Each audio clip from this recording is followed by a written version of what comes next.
ಸ್ನೇಹಿತರೆ, ನಿಮಗೆಲ್ಲ ತಿಳಿದಿರುವಂಗೆ ಕರ್ನಾಟಕದಲ್ಲಿ SIR ಪ್ರಕ್ರಿಯೆ ನಡೀತಾ ಇದೆ. ಈಗಾಗಲೇ ಚುನಾವಣಾ ಆಯೋಗ ASDDO ಅಂದರೆ ಆಬ್ಸೆಂಟ್, ಶಿಫ್ಟೆಡ್, ಡೆತ್, ಡೂಪ್ಲಿಕೇಟ್ ಮತ್ತು ಅದರ್ಸ್ ಎಂಬ ಕಾಲಮ್ ಅನ್ನು ಕೂಡ ಪ್ರಕಟಿಸಿದೆ. ಈ ಪಟ್ಟಿಯಲ್ಲಿ ಹೆಸರಿರುವವರು ಒಂದು ವೇಳೆ ಏನೂ ಆಗದಿದ್ದರೆ ಏನು ಮಾಡಬೇಕು ಅಂತ ಕೇಳಿದರೆ ಫಾರ್ಮ್ ನಂಬರ್ 6 ಅಂದರೆ ಮತ್ತೆ ಹೊಸ ಮತದಾರರಾಗಿ ನೋಂದಣಿ ಮಾಡಬೇಕು.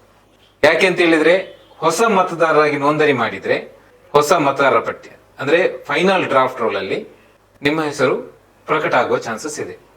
ಅಂದ್ರೆ ಮತದಾರರ ಪಟ್ಟಿಯ ಅಂತಿಮ ಪಟ್ಟಿಯಲ್ಲಿ ನಿಮ್ಮ ಹೆಸರು ಬರುವಂತ ಚಾನ್ಸಸ್ ಇದೆ.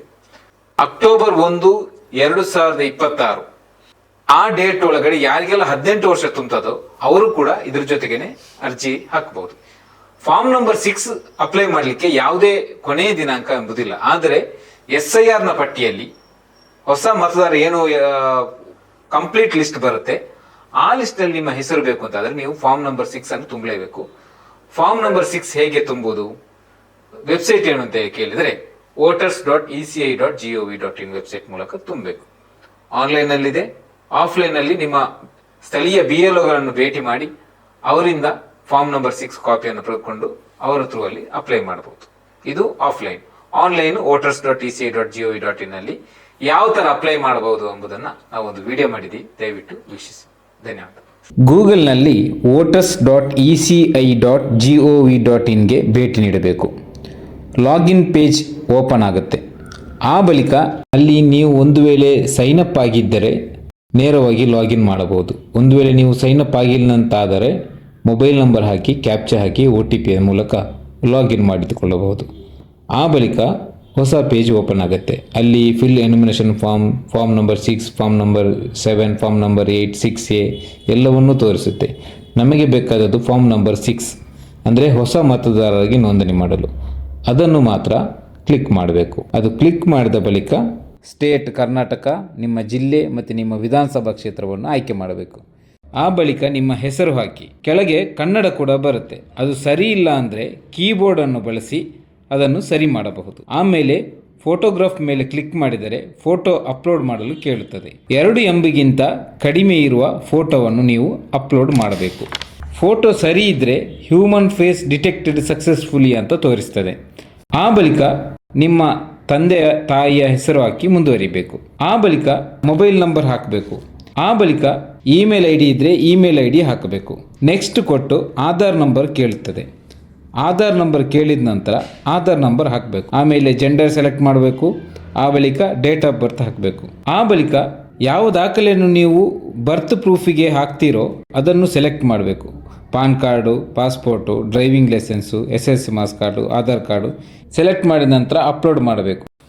ಆ ಬಳಿಕ ಪ್ರೆಸೆಂಟ್ ಅಡ್ರೆಸ್ ತುಂಬಬೇಕು. ವಿವರಗಳನ್ನು ತುಂಬಿದ ಬಳಿಕ ಯಾವ ದಾಖಲೆಯನ್ನು ವಿಳಾಸ ದಾಖಲೆಗಾಗಿ ಕೊಡ್ತೀರೋ ಆ ದಾಖಲೆಯನ್ನು ಸೆಲೆಕ್ಟ್ ಮಾಡಬೇಕು.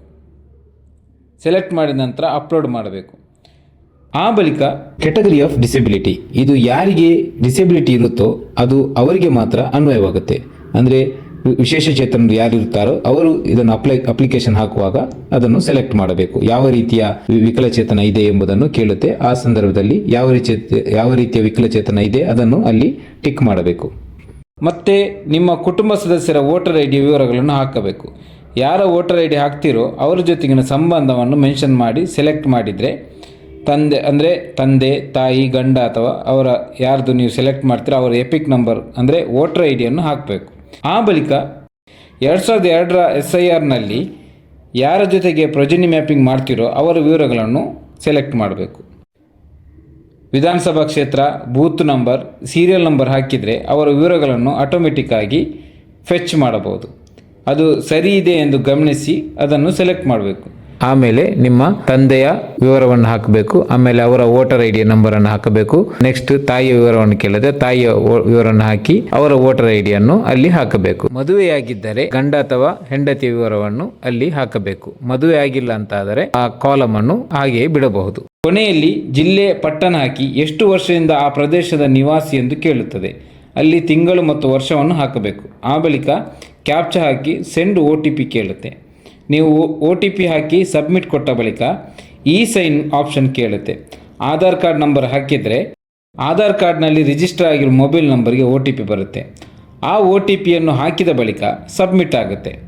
ಬಳಿಕ ಅಕ್ನಾಲೆಜ್ಮೆಂಟನ್ನು ಡೌನ್ಲೋಡ್ ಮಾಡಿ ಇಟ್ಕೊಳ್ಬಹುದು. ಅದರಿಂದ ನೀವು ಅಪ್ಲಿಕೇಶನ್ ಟ್ರ್ಯಾಕ್ ಮಾಡಬಹುದು. ನಿಮ್ಮ ವೋಟರ್ ID BLOಗೆ ಸಬ್ಮಿಟ್ ಆಗಿದೆಯೋ ಅಥವಾ ಇಲ್ಲವೋ ಎಂದು ಅದರ ಮೂಲಕ ತಿಳಿಯಬಹುದು. ಈ ರೀತಿಯಲ್ಲಿ ಫಾರ್ಮ್ 6 ಅನ್ನು ಅಂದರೆ ಹೊಸ ಮತದಾರರಾಗಿ ಆನ್ಲೈನ್ ಮೂಲಕ ನೋಂದಣಿ ಮಾಡಬಹುದಾಗಿದೆ. ವಿಡಿಯೋ ವೀಕ್ಷಿಸಿದ್ದಕ್ಕೆ ಧನ್ಯವಾದಗಳು.